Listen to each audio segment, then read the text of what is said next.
ஜெய் ஸ்ரீராம். ஸ்ரீராமநவமி நைவேத்தியம் பானக்கம், வடப்பப்பு, நீர்மோர் செய்யலாமா?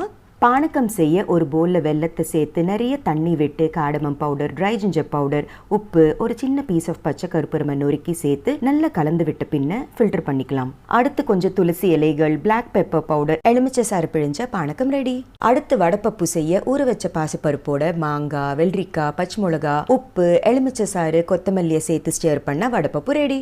அடுத்து நீர்மோர் செய்ய ஒரு பவுலில் கட்டி தயிர் சேர்த்து நிறைய தண்ணி விட்டு இடிச்ச இஞ்சி, தேவையான அளவு உப்பு, எலுமிச்சை சாறு பிழிஞ்சு நல்லா கடைஞ்சு பொடியா நறுக்கிய கொத்தமல்லியோட கடுகு, பெருங்காயம், கருவேப்பிலையை தாளிச்சு நல்லா ஸ்டேர் பண்ணி விட்டா நீர்மோர் ரெடி. பானக்கம், வடப்பப்பு, நீர்மோர் இது ஸ்ரீராம நவமிக்கு மட்டும் கிடையாது. த்ரூ அவுட் த சம்மர் சாப்பிடும்போது நிறைய கூலிங் ப்ராப்பர்ட்டிஸ் இருக்கிறதுனால உடம்புக்கு ரொம்ப குளிர்ச்சி.